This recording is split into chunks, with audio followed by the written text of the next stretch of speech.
Bonjour, je m'appelle Benoît Michaud, je suis animateur du comité technique menuiserie et en charge de la division matériaux, toiture et performance environnementale du Centre scientifique et technique de la construction. Dans cette présentation, nous allons définir les matériaux utilisés pour les revêtements de façade en bois ou à base de bois. La notion de durabilité naturelle du bois est un prérequis pour cette présentation. Tout au long de cette présentation, nous allons traiter des lames de bardage en bois, des panneaux, des bardeaux et leur fixation. Les techniques et les règles de mise en œuvre seront traitées dans une prochaine présentation. L'ensemble de ces données sont reprises dans la NIT 243, disponible sur le site du CSTC. Commençons par les lames de bardage. Il en existe en bois massif ou en bois composite. Plusieurs critères nous permettent de choisir l'espèce de bois qui va être utilisée pour les lames de bardage. Le bardage est appliqué en classe de risque 3, c'est-à-dire que nous avons besoin d'une durabilité naturelle, 1, 2 ou 3, ou d'une durabilité conférée par un traitement de préservation. D'autres critères nous permettent également de confirmer ce choix. La stabilité dimensionnelle du bois, les méthodes de préservation, la masse volumique, la couleur, la réaction au feu. Toutes ces informations sont reprises dans le marquage CE des lames de bardage. Ce marquage CE est d'application pour les lames de bardage en bois massif. Il doit être conforme à la norme 14915.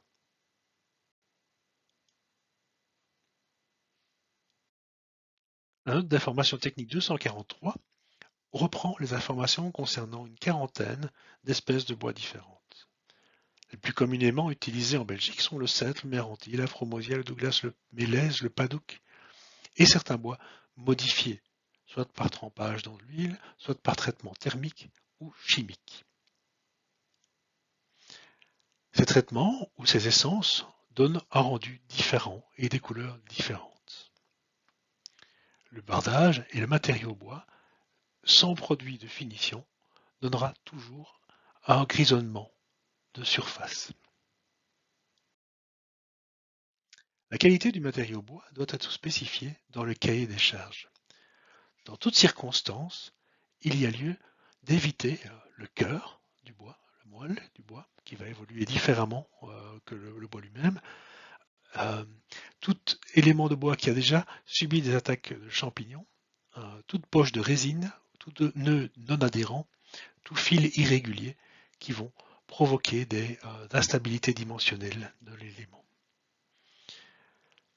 La qualité du bois fait référence aux classes d'aspect européennes, définies dans des normes, la 14519 pour les bois massifs résineux et la 14951 pour les bois massifs feuillus.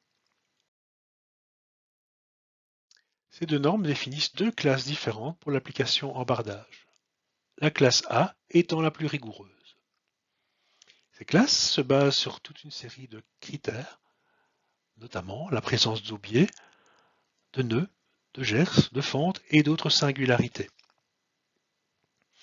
Pour la classe A, nous pouvons trouver une présence de nœuds jusqu'à 20% de la largeur de la lame, tandis que pour la classe B, eh bien, ce critère passe à 50%.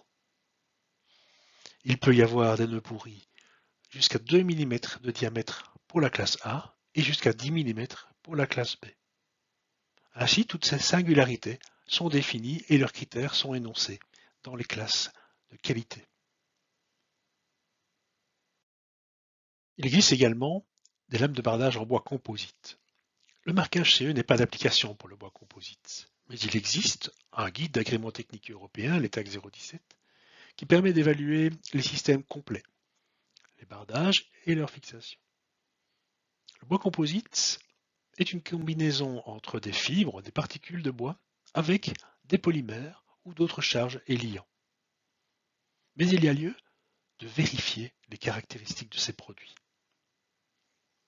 Il peut notamment y avoir des phénomènes de fluage qui apparaissent. D'autre part, ces polymères peuvent engendrer des coefficients de dilatation thermique significatifs, ce qui induira des dispositions particulières pour les fixations. Au niveau de la durabilité, eh bien, il faudra vérifier. Les polymères ne protègent pas spécialement les fibres et particules de bois. La durabilité naturelle du bois interviendra donc dans la durabilité du bois composite. La stabilité dimensionnelle d'une lame de bois et sa capacité à résister aux déformations naturelles. Cette stabilité dépend de plusieurs facteurs. L'anisotropie notamment. Un bois coupé sur d'os sera moins stable dimensionnellement qu'un bois coupé sur quartier ou faux quartier. Cela induit un choix lors de la pose des lames de bardage. L'espèce de bois a aussi de l'importance. Certains bois sont moins stables et d'autres plus stables. Nous choisirons donc une espèce de bois qui est plus stable, qui a un travail inférieur à 1,5%. Ces caractéristiques sont reprises dans la note d'information technique 243. Les dimensions ont également de l'importance. C'est la raison pour laquelle nous allons énoncer plusieurs critères par la suite. La qualité, la présence de fils, l'orientation des fils est aussi importante et l'humidité du bois. La variation d'humidité est très importante dans la stabilité dimensionnelle. Un bois en équilibre bougera beaucoup moins qu'un bois qui est trop sec ou trop humide. Lorsqu'un bois est placé trop sec, il va absorber de l'eau et il va y avoir un phénomène de gonflement. Si ce bois est trop humide, il rejettera une partie de l'eau, s'équilibrera avec l'environnement et il y aura un phénomène de retrait. Ces phénomènes sont plus importants radialement que longitudinalement. Le taux d'humidité d'équilibre pour un bois est de 17%. On essayera de placer ces bois à ce taux d'humidité. Pour le mélèze, le taux d'humidité est un peu plus bas, il est à 15%. Venons-en maintenant aux dimensions et formes de lames de bardage. Il n'y a pas de norme belge spécifiant les dimensions d'un bardage. Seule la note d'information technique 243 reprend les règles pour lesquelles les bardages évolueront favorablement. Il y a lieu d'éviter toute stagnation d'eau sur les éléments. Ainsi, nous veillerons à ce que toutes les parties horizontales aient au moins une pente de 15 degrés. Le rayon de courbure minimum des arrondis est de 3 mm. Cela jouera un jeu prépondérant sur l'accrochage des finitions. L'épaisseur minimum d'une lame de bois est de 18 mm. Les lames de 15 mm ne sont pas recommandées. Afin d'éviter tout problème de retrait ou de gonflement trop important, nous limitons la largeur de la lame à 145 mm. Un autre critère est aussi important, c'est l'élancement de la lame. Le rapport entre la largeur de la lame et son épaisseur doit être inférieur à 8. Ce critère peut évoluer en fonction de l'espèce de bois et de sa qualité. Il n'y a pas de critère concernant la longueur de l'élément. Les formes des lames de bardage sont adaptées par rapport à leur technique de pose.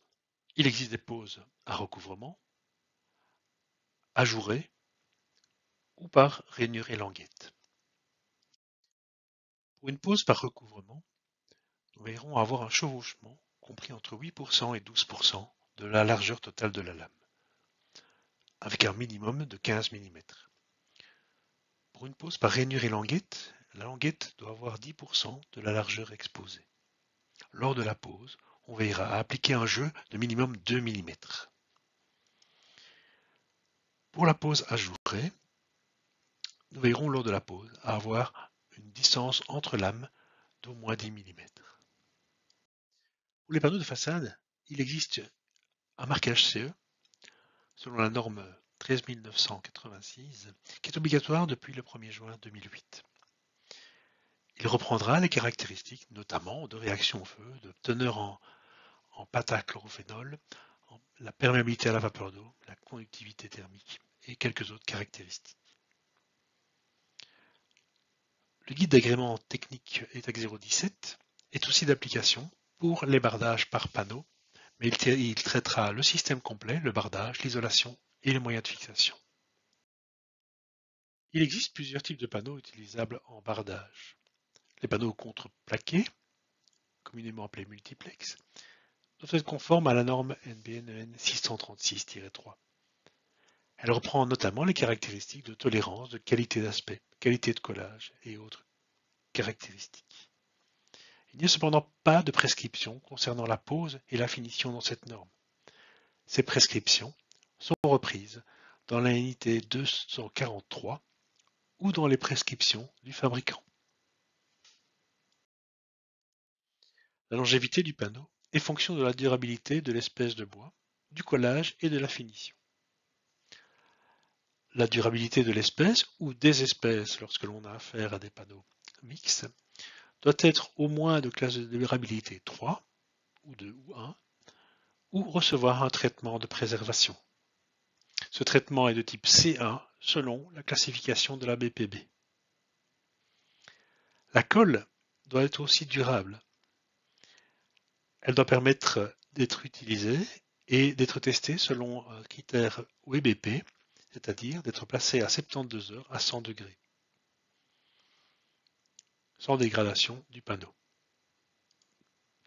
Ce critère est différent du critère de la classe MR qui correspond à une résistance à l'humidité ou modérément résistant aux intempéries. Tout panneau de bois qui reçoit une modification de surface par défonçage notamment, laisse apparaître toute une série de bois debout dans le panneau. Ces bois vont absorber beaucoup plus d'eau et engendrer des dégradations plus rapides.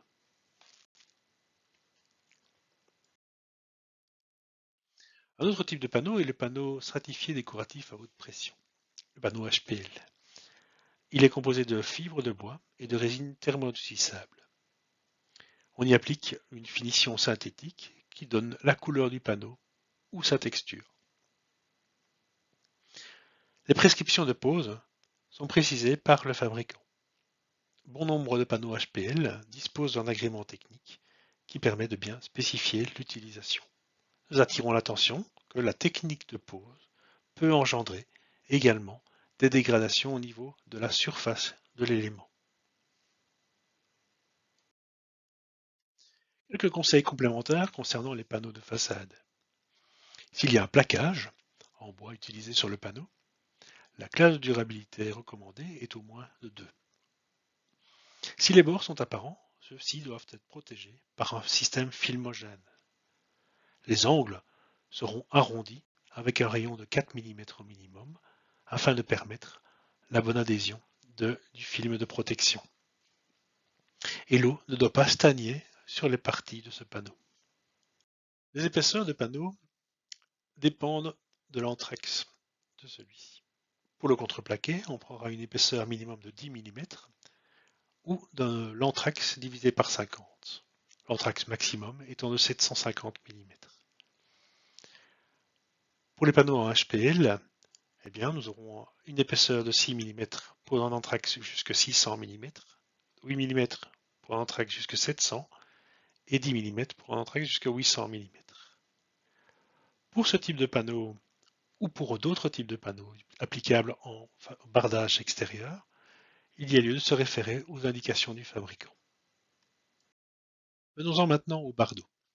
Il existe des bardeaux sciés, que l'on appelle shingles, ou des bardeaux confectionnés en fendant le bois, que l'on appelle shakes. Il existe plusieurs formes différentes de bardeaux shakes. Les éclatés droits, les éclatés en biseau, ou des rosciers et éclatés. Les épaisseurs de bardeaux sont de minimum 10 mm. Commercialement, elles vont de 10 à 15 mm. Les hauteurs communes sont de 400, 450 ou 600 mm. Ces hauteurs sont nécessaires pour pouvoir appliquer une pose par recouvrement, comme on pose des ardoises. Le pureau, la surface effective couverte par le le bardeau, sera inférieur à la hauteur du bardeau divisé par 2, moins 10 mm. Nous pouvons fixer le bardage par fixation mécanique ou par collage. Les fixations mécaniques sont réalisées par clou torsadé ou par vis. La longueur du clou doit être supérieure à 2,5 fois l'épaisseur de la lame et la longueur de la vis est supérieure à 2 fois l'épaisseur de la lame. Le diamètre doit être compris entre 3 et 4 mm. Des diamètres inférieurs ne donneront pas une durabilité suffisante. Des diamètres supérieurs engendreront de la fissuration au niveau de la lame. Les clous lisses ou les agrafes sont déconseillés.